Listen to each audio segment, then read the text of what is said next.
자, 안녕하세요. 자, 원격 수업 2주차 두 번째 시간이 되겠습니다. 여러분들 그 교과서 19쪽 펴보시고요. 자, 19쪽입니다. 우리가 지난 시간에 뭘 배웠죠? 조립제법을 배웠죠? 기억나시죠? 예, 조립제법을 이용하여 다항식을 나눌 때 목과 나머지를 아주 쉽게 구할 수 있다. 근데 제약 조건이 있다고 했습니다.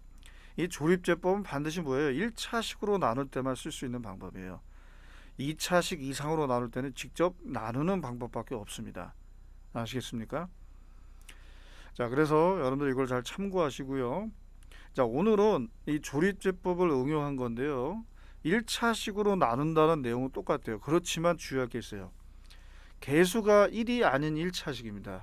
이 부분이죠. 그러니까 요 2x-1 개수가 1이 아니잖아요. 그러면 이렇게 개수가 1이 아닌 1차식으로 나눌 때 목과 나머지는 어떻게 구하느냐라는 거예요. 이 부분이 많이 헷갈린 내용이에요. 어려워하기도 하고요. 근데 이걸 전제로 합시다. 조립제법이라고 하는 건 기본적으로요. 이렇게 1차식의 개수가 1인 경우를 전제로 합니다. 그래서 여기 써 있는 숫자도요. 요 2분의 1은 어디서 나온 2분의 1이냐? x-2분의 1이 0이 되는 값에서 나온 걸로 보는 거예요. 이게 전제 조건입니다. 아시겠죠? 그러면은 선생님 이건 개수가 이거 1이 아니고 2잖아요. 그럼 이거 어떻게 찾아요? 쉬워요. 공통적으로 우리가 조립제법을 적용할 때는 1차식으로 나눌 때 쓰는데 1차식이 0이 되는 값은 동일합니다. 그래서 이렇게 이것도 2분의 1이고 얘도 0이 되는 값이 2분의 1이잖아요. 그죠? 이렇게 쓰면 되는 거죠. 그렇지만 이것만 놓고 봤을 때는 이 조립제법은 뭘로 인식하느냐? 마치 이제 컴퓨터 같은데 x 빼기 2분의 1로 나눈 걸로 봐요. 얘는 사람이 아닙니다. 기계가 인식한다고 그렇게 생각을 하세요. 알겠죠? 다시 한번 강조하지만 우리가 조립제법 이렇게 썼을 때는요.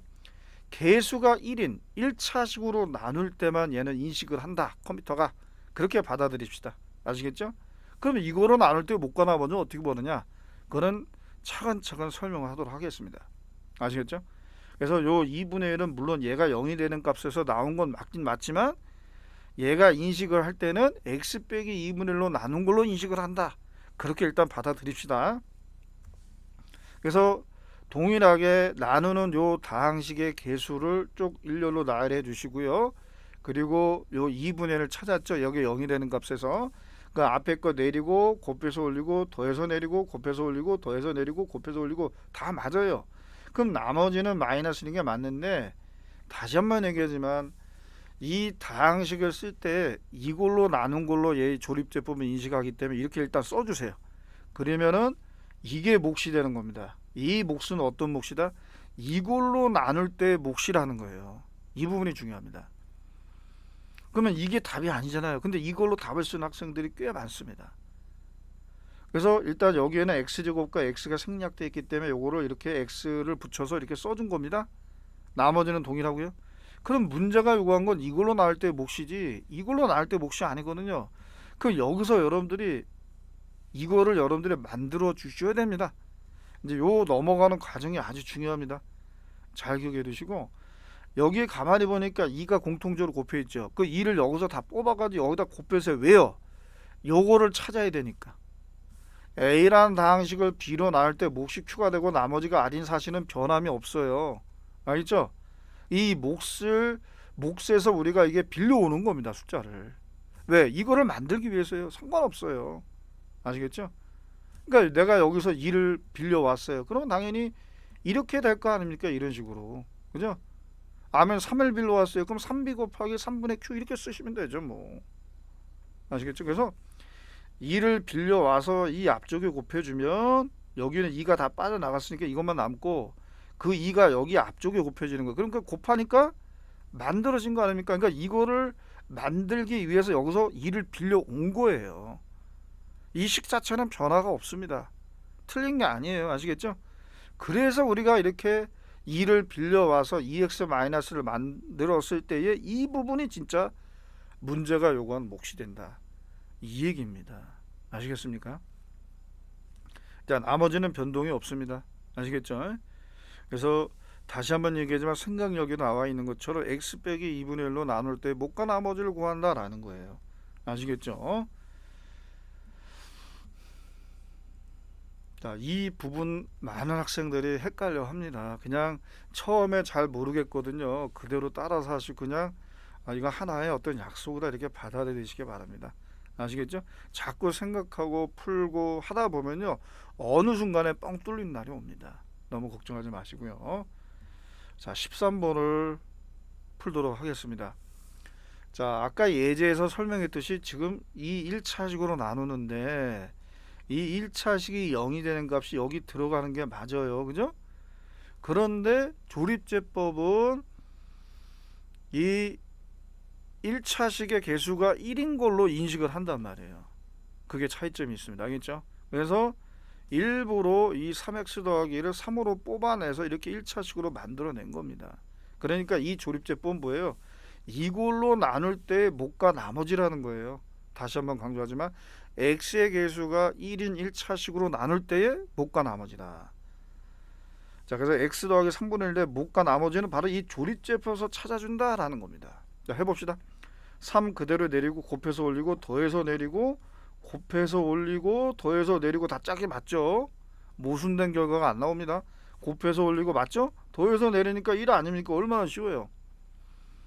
그러면 이게 나머지니까 1 여기다 계속 써주시면 됩니다. 이건 쉬워요. 근데 이 몫이 중요한 거 아닙니까?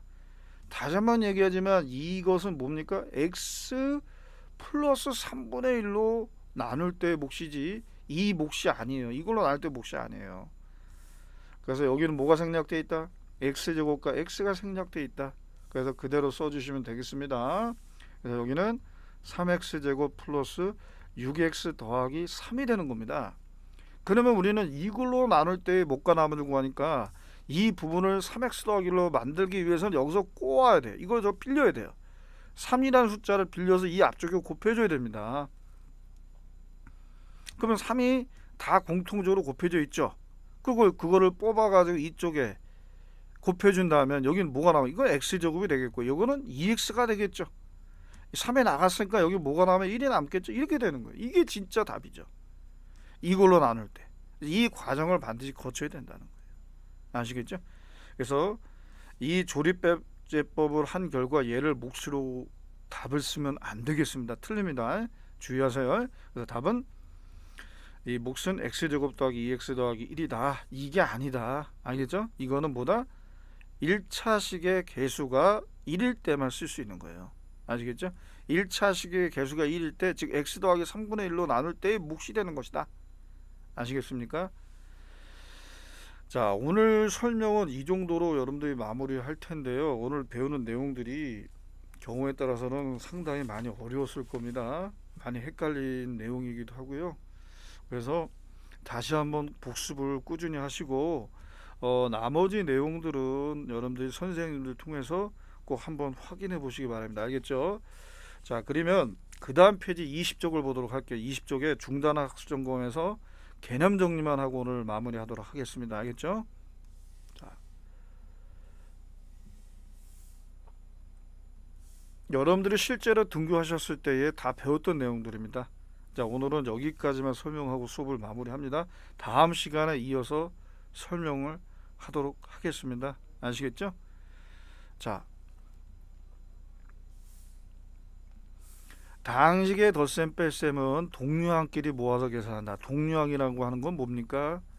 차수가 같고 문자가 같은 항을 말하는 겁니다. 아시겠죠? 네, 차수가 같고 문자가 같은 항을 동류항이라고 얘기하는데 동류항의 개수끼리 더하고 빼는 거죠. 덧셈은 더하고 뺄셈은 빼는 거예요. 아시겠죠? 자, 그 다음에 곱셈 공식은 우리가 다항식의 곱셈에서 전개를 보다 편하게 용이하게 하려고 배우는 겁니다. 아시겠습니까? 그래서 고등학교 때 여러분들이 처음 배운 내용들입니다. 얘네들은. 그죠? 그래서 세 개를 더한 식의 완전제곱수는 이렇게 되는구나. 잘 눈여겨보세요. 그리고 또 a 더하기 b의 제곱은 알고 있지만 세제곱은 또 이렇게 되는 것이죠. 네. 자, 요걸 이렇게 한번 바꿔서 적어보겠습니다. 이거 왜 쓸까요? 곱셈 공식의 변형 때문에 그런 거예요. 자, 요건 이렇게 써볼까요?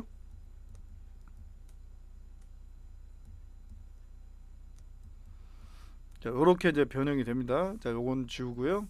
여기가 마이너스가 됩니다. 자, 요것도 마찬가지입니다. 이런 형태, 이러한 구조를 갖는 다항식은 전개하면 이게 두 개 항밖에 안 나와요. 근데 이 부호가 그대로 따라갑니다. 이 부호가 그대로 따라가요. 그죠? 세제곱에서 세제곱을 더하는 것이고 A의 세제곱에서 B의 세제곱을 뺀 것입니다. 아시겠죠? 네. 이거는 특수한 상황에서 이와 같은 구조의 다항식의 곱셈에서 전개할 때 쓰는 것이다. 이렇게 기억해 두시면 되고, 다항식의 나눗셈 같은 경우에는 A를 B로 나눌 때 몫이 Q가 되고 나머지가 R인데, 그럼 A는 BQ 더하기 R로 표현된다. 마치 13이라는 숫자를 우리가 4로 나눌 때 몫이 3이 되고 나머지가 1이듯이, 그죠? 이게 몫이고 이게 나머지잖아요. 똑같은 구조를 갖습니다. 다항식도. 근데 중요한 거는 나머지의 차수는요, 이 B 있죠, B보다 반드시 낮게 돼 있어요. 그러니까 얘가 1차식이면 얘는 상수항, 얘가 2차식으로 나눈다? 그럼 당연히 나머지는 1차식이거나 상수항이에요. 아시겠죠? 네. 그 다음에 우리가 방금 전에 배웠던 조립제법, 지난 시간에 배웠던 내용들이죠. 다항식을 1차식으로 나눌 때만 쓸 수 있다. 이게 제약 조건입니다. 2차식 이상으로 나눌 때는요, 직접 나누는 방법밖에 없어요. 그 다음에 계수와 상수항을 이용하는데, 이 얘기는 뭐예요? 그 계수와 상수항을 일렬로 쫙 써주고 니은자 길게 그린 다음에 그 1차식 0이 되는 값을 써서 나머지는 내리고 곱해서 올리고 더해서 내리고, 그 과정을 거치면 이 몫과 나머지를 쉽게 구할 수 있다. 그 얘기 아닙니까? 맞죠? 그래서 다음 문장이 참이면 0표, 거짓이면 X표를 하라 라고 되어 있습니다. 자, 다항식의 덧셈에 대한 교환법칙, 결합법칙이 성립한다? 당연하죠.